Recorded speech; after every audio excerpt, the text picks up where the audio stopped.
When you are out traveling, the place you stay makes a huge difference.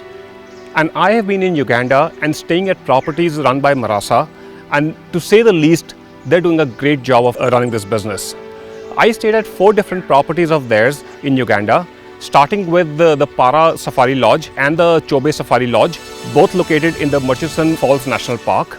After that, I went to the Silverback Lodge, located at the Bwindi Impenetrable National Park. And finally, I went to the Mweya Safari Lodge, located at the Queen Elizabeth National Park.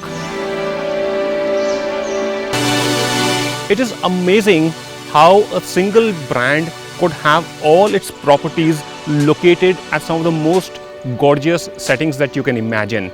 Starting with the Paraa Lodge, it overlooks the Nile River. Yes, the Nile River. If you just set on a boat on that river, you could reach all the way to Egypt. After that, the Chobe Safari Lodge also overlooks the Nile River.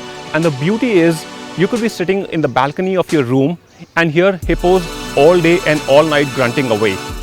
Talking about the one at Bwindi, the Silverback Lodge overlooks the forest where the mountain gorillas actually live. In fact, these are the very forests located on hills where you go trekking to locate the mountain gorillas.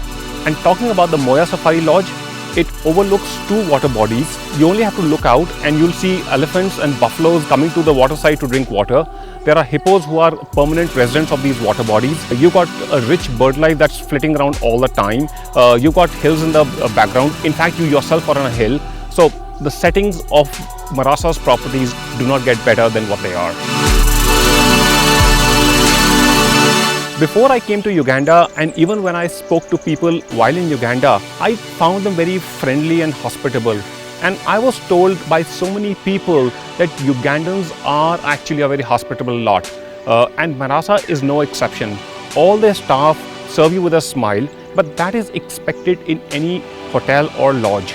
But when you interact with the staff here, right from the general manager to the waiters, to the support staff, to the housekeeping, to the drivers, you get a feeling that they want to serve with a smile, and they actually want to do it from their hearts. And that is what makes Murasa special. The staff, they are a standout feature of all the properties.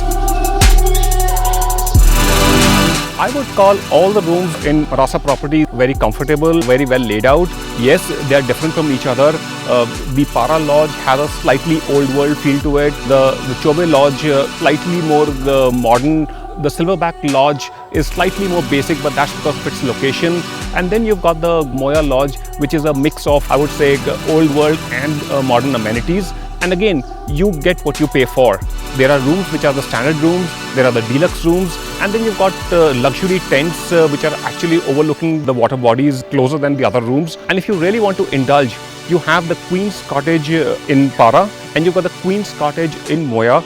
Both these were made when Queen Elizabeth from England came visiting in the 1950s. She actually stayed there. And if you look at the bed, you will know why the term queen size came up. The rooms themselves are very well furnished. The linen is clean, the housekeeping is very good, the bathrooms are well furnished, you've got hot showers, you've got cold showers, you've got all the soaps, shampoos, whatever you need. The towels are very clean, and you just get a very comfortable feeling in the rooms at Murasa.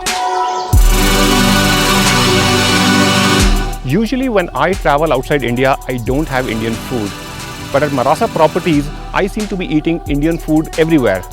Why? Because apparently Uganda has a lot of Indians settled here. They could be first generation, second, third or fourth generation, but there is a sizable population of Indians here. The chain itself is owned by people of Indian origin, and somehow I think the people here do like Indian food, and I'm getting Indian food everywhere. Not that I crave for Indian food when I'm traveling. However, the chefs do a very good job of other cuisines too. You can get great pastas, you get great soups, you get great salads. So the chefs know what they're doing. They really feed you well. They really take care of you. And really, you have to stop yourself from eating. Otherwise, you could just go on and on in the kitchens. When you set up a lodge in a jungle environment, it is extremely important for you to offer good game drive services, which means that you should be geared to give people what they've come for. If they just want a great lodge or a hotel with a great room, they can go anywhere. But if they have come to a forest, what do they need? They need good naturalists, they need good guides, they need people who know the forest, they need people who can take you around, show you the wildlife, show you the birds, tell you about the natural world that you're living in. And Murasa seems to have a good team who know what they're doing. They take you around the forest, they show you what you need to see, and they're really doing a good job at it.